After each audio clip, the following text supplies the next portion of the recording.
कहते हैं कि भारत के इतिहास में यदि राजपुताना की वीर गाथाओं का स्वर्णिम अध्याय न होता तो इसकी वैसी भव्यता न होती जैसी आज है। और ऐसे ही एक राजपुताना की अमर गाथा को सुनने जा रहे हैं हम।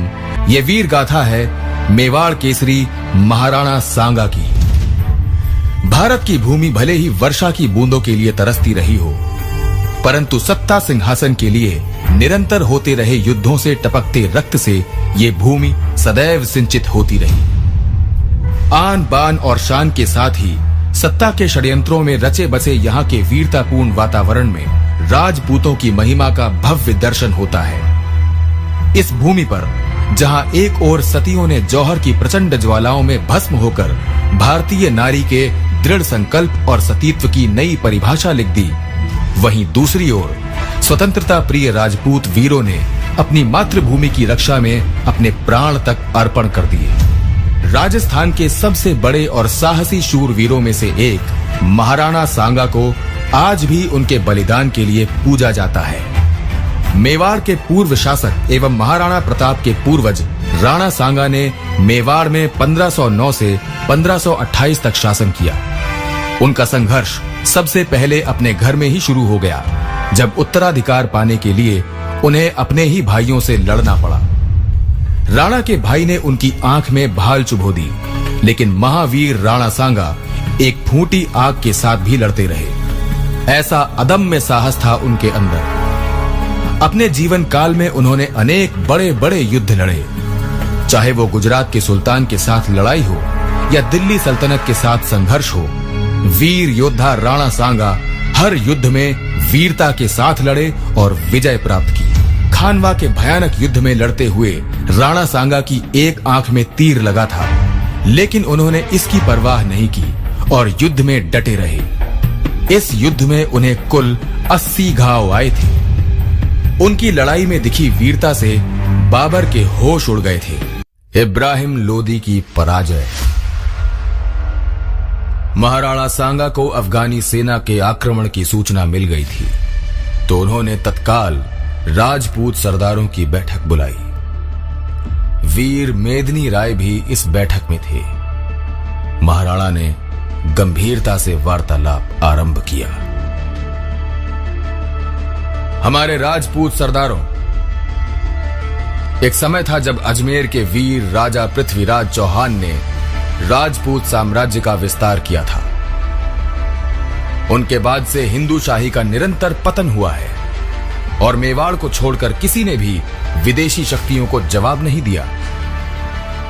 महाराणा बोले, दिल्ली की गद्दी पर बहुत समय से हिंदू सम्राट नहीं बैठा। हमने इन विदेशी साम्राज्यों को भारत से खदेड़ने का स्वप्न देखा है। आपके इस स्वप्न को पूरा करने के लिए हम अपने प्राणों की बाजी लगा देंगे। जितना भी युद्ध करना पड़े हम करेंगे। मेदिनी राय ने दृढ़ता से कहा, हमें ऐसे ही संकल्प वाले वीर राजपूतों का साथ चाहिए।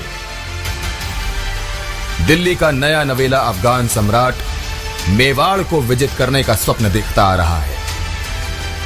जो काम उसके अनुभवी और वीर पिता से ना हुआ, उसे वो कल का लड़का करने की इच्छा रखता है।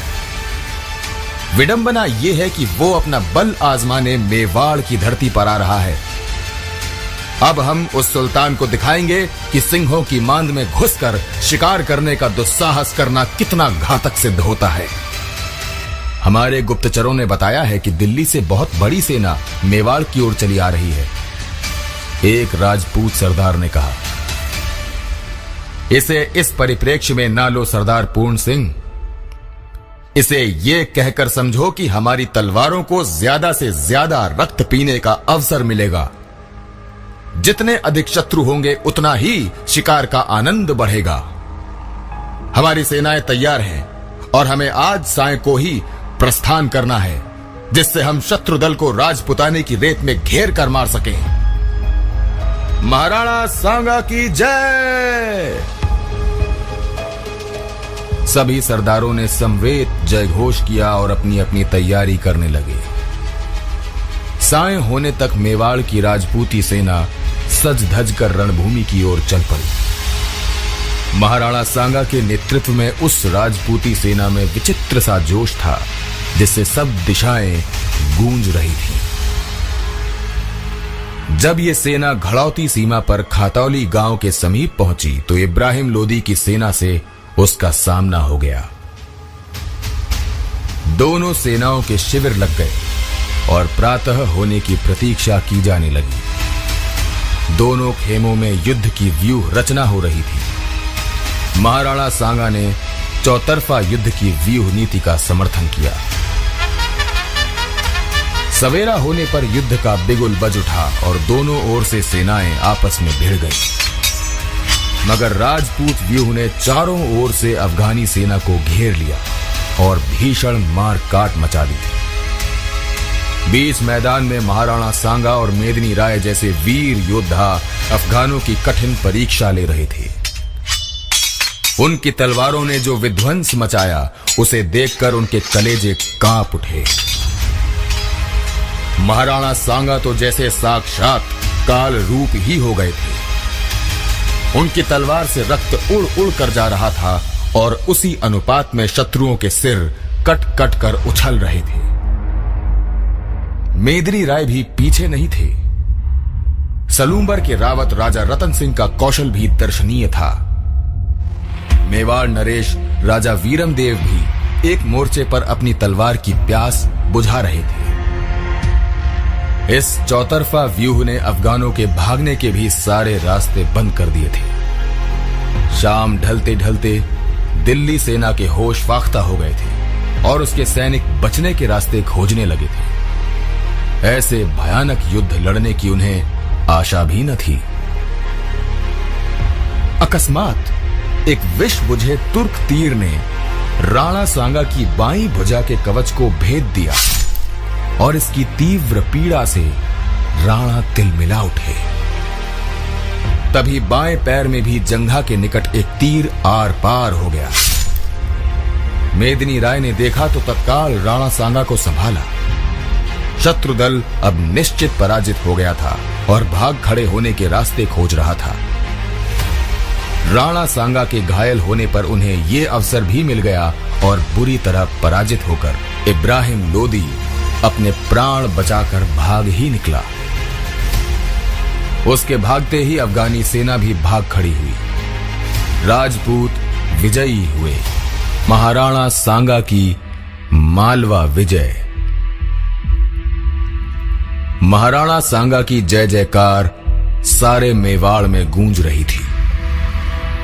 उन्होंने सिद्ध कर दिया था कि वीर पुरुषार्थ उसके आंतरिक भावों से ही शक्ति पाता है। विजय की लालसा ने उन्हें भी इस युद्ध में बड़ी शक्ति दी। उन्होंने अपने सामंत सरदारों को विश्वास दिला दिया कि अपंगता उनके लिए कोई मायने नहीं रखती और उनका रण कौशल अभी भी अद्भुत था। धौलपुर के भव्य युद्ध की विजय ने राजपूती गौरव को और भी सज्जित कर दिया था। इस युद्ध में लोदी की शर्मनाक हार के साथ ही राजपूत सेना ने उसके कई परगने भी मेवाड़ के अधीन कर दिए।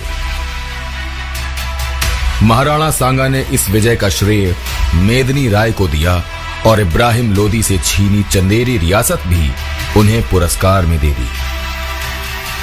मेदिनी राय का वर्चस्व बढ़ा और यह समाचार मालवा के सुल्तान महमूद द्वितीय को मिला तो वो तिलमिला गया। अतः उसने मेदिनी राय को मिले चंदेरी प्रदेश को छीनने का निर्णय कर दिया। सन 1519 में सुल्तान महमूद द्वितीय ने मुजफ्फर शाह की सेना के साथ अपनी सेना इकट्ठी की और गागरौन पर चढ़ाई कर दी। मेदिनी राय के पुत्र भीमराज ने आक्रमण का डटकर सामना किया और पीछे से मेदिनी राय भी आ गए। दोनों पिता पुत्र बड़ी वीरता से पुरस्कार में मिली अपनी रियासतों की रक्षा में अपने प्राणों की बाजी भी लगाने को आतुर थे। इस युद्ध की सूचना महाराणा सांगा को मिली तो उन्होंने तत्काल अपनी सेना ले जाकर मेदिनी राय को सहायता दी। जब राणा सांगा युद्ध भूमि में आ गए तो मेदिनी राय का साहस तो अपने आप ही दोगुना हो जाने वाला था। अब उन्हें कोई चिंता नहीं रह गई थी। राणा सांगा की उपस्थिति और उनके युद्धरत रहने से तो एक एक राजपूत सैनिक में प्रेरणा और उत्साह बढ़ता था। शीघ्र ही सुल्तान महमूद को पता चल गया कि उसने क्रोध में गलत निर्णय ले लिया था। अब स्थिति यह बन गई थी कि कहां तो महमूद जीत के लिए आया था और कहां अब उसे अपनी जान बचाने की चिंता सताने लगी। उसका सेनापति आसफ खां बुरी तरह घायल हो गया था और स्वयं उसकी दशा भी चिंताजनक थी। मैदान छोड़ दो, सुल्तान महमूद को कहना ही पड़ा। इस तरह तत्काल ही बची खुची सेना बच निकलने के रास्ते खोजने लगी और सुल्तान महमूद भी इसी चक्कर में था।